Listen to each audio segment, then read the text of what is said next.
What's good, YouTube family? Thank y'all for tuning back into another video. I got a banger for y'all today, man. Make sure that you like, comment, subscribe, and watch through the whole video.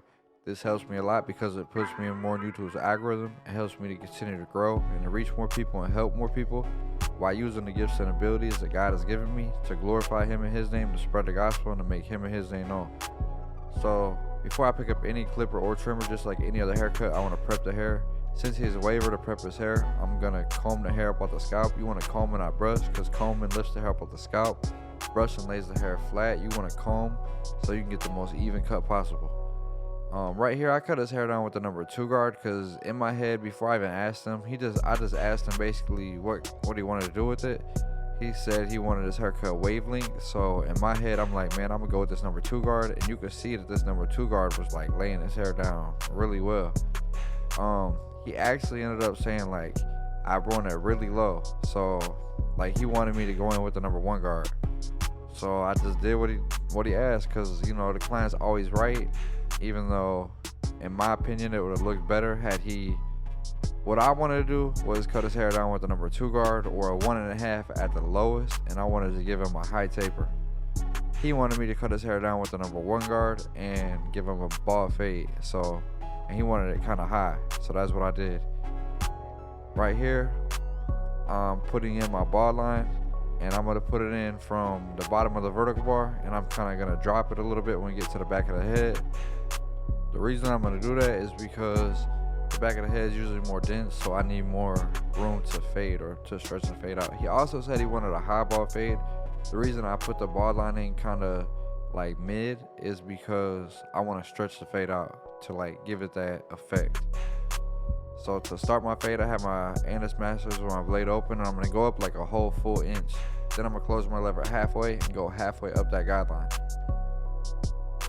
See how I'm going over everything multiple times? I'm trying to make sure that all the hairs are cut the same length. Then I'm gonna close my lever a little bit more, tap that bottom line to soften it up, then close it all the way, hit the bottom line, and take it out completely, making the fade as smooth as possible.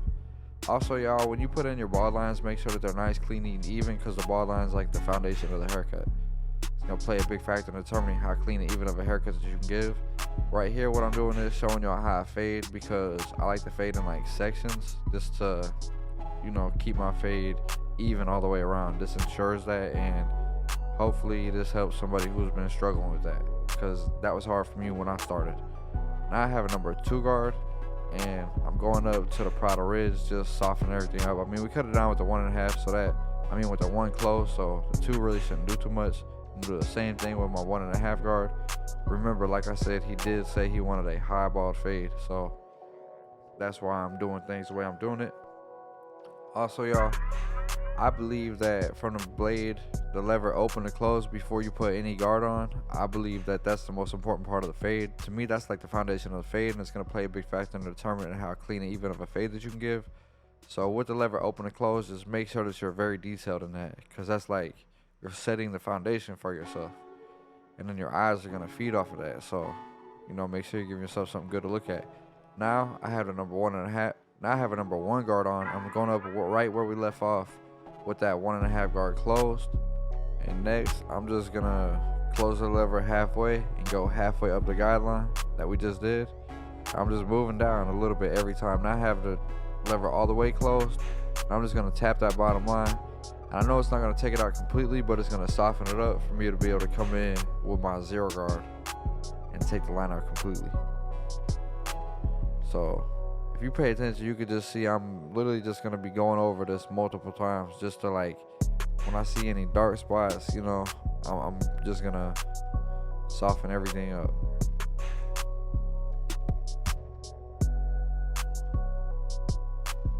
Okay, y'all. Instead of using the 0 guard, I guess I went with the blade open on my Enhancements, because it opens a little bit bigger. If I would have kept using that clipper, I would have just done the 0 guard open and closed. But with the Enhancements, I have it open, and I'm just going to continue working closed. But right here, I'm just doing detail work, and by detail work, I mean lever play, so open and closing my lever on my blade when need be, and corner work using the last couple teeth of my blade or the corner of my blade to pinpoint dark spots, bring them to the light, and make the fade as smooth as possible. When I'm going with the grain like this, I'm just softening the areas up. Make sure that if you do that, when you do it, if you do it, make sure that you're just very careful because you don't want to cut too much. You know what I'm saying? Like, just be careful. If and when you do that, or when and if you do that, be careful.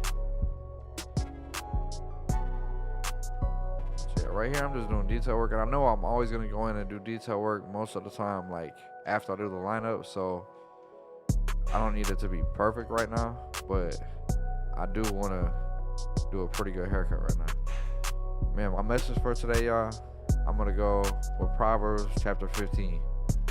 Hopefully I can get through this whole chapter. A soft answer turns away wrath, but a harsh word stirs up anger. The tongue of the wise uses knowledge rightly, but the mouth of the fools pours forth foolishness. The eyes of the Lord are in every place, keeping watch on the evil and the good. A wholesome tongue is a tree of life, but perverseness in it breaks the spirit. A fool despises his father's instruction, but he who receives correction is prudent. In the house of the righteous there is much treasure, but in the revenue of the wicked is trouble. The lips of the wise disperse knowledge, but the heart of the fools does not do so. The sacrifice of the wicked is an abomination to the Lord, but the prayer of the upright is his delight. The way of the wicked is an abomination to the Lord, but he loves him who follows righteousness. Harsh discipline is for him who forsakes the way, and he who hates correction will die. Hell and destruction are before the Lord, so how much more the hearts of the sons of men? A scoffer does not love one who corrects him, nor will he go to the wise. A merry heart makes a cheerful countenance, but by sorrow of the heart the spirit is broken. The heart of him who has understanding seeks knowledge, but the mouth of fools feed on foolishness. All the days of the afflicted are evil, but he who is of a merry heart has a continual feast. Better is a little with fear of the Lord than great treasure with trouble. Better is a dinner with herbs where love is than a fatted calf with hatred. A wrathful man stirs up strife, but he who is slow to anger allays contention. The way of the lazy man is like a hedge of thorns, but the way of the upright is a highway. A wise son makes a father glad, but a foolish man despises his mother. Folly is joy to him who is destitute to discernment, but a man of understanding walks uprightly. Without counsel plans go awry, but in the multitude of counselors they are established. A man has joy by the answer of his mouth. A word spoken in due season, how good it is. The way of life winds upward for the wise, that he may turn away from hell below. The Lord will destroy the house of the proud, but he will establish the boundary of the widow. The thoughts of the wicked are an abomination to the Lord, but the words of the pure are pleasant. He who is greedy for gain troubles his own house, but he who hates bribes will live. The heart of the righteous studies how to answer, but the mouth of the wicked pours forth evil. The Lord is far from the wicked, but he hears the prayer of the righteous. The light of the eyes rejoices the heart, and a good report makes the bones healthy. The ear that hears the rebukes of life will abide among the wise. He who disdains instruction despises his own soul, but he who heeds rebuke gets understanding. The fear of the Lord is the instruction of wisdom, and before honor is humility. I had to get it all in there, y'all. Like, the word of God to me is the most important part of life. So, like, obviously it's gonna be the most important part of my video, so I had to get it all in there. For the lineup, y'all, it's pretty self-explanatory. You can see my lineup preparation if you're interested in learning how I really do my lineup preparation. I'm still working on my online academy. I'm still getting content for y'all. So yeah. Before my lineups, for the most part, I like to start in the middle and work my way to the side. Once the front meets the side, I tap in a vertical bar. If there's a C cup, I'll do both the vertical bars on both sides. I'll do the C cup. Obviously, we don't have a C cup on this haircut, so you know. And I always start with the higher side first, and then I match the other side with it. So I did the lineup. I did the preparation for the lineup. I did the lineup, and then after I did the lineup, I went ahead and did some enhancements. I used Kiss Express, and then I used some fibers. They're from BJ Cuts, and yeah. You can see, man, this is the final cut. If y'all came to my channel because you like watching barber videos, I hope that this video satisfied you. If you came to my channel to learn something, I hope you take something from my game and apply it to yours and advance in your career and your craft and your life. And if you came for the message, I hope that it reached you and touched your heart, your soul, your mind, and your body. I want to let this be known. I'm humble at Jesus' feet. Without Jesus, I'm nothing but a filthy right inside of God, and I can't do anything. With Jesus, I am the righteousness of God, and I can do all things. And all the power, glory, honor, and praise be to God. Thank y'all for tuning into this video. Let me know what y'all think about this cut in the comment section. I hope to see you back on the next video. And God bless.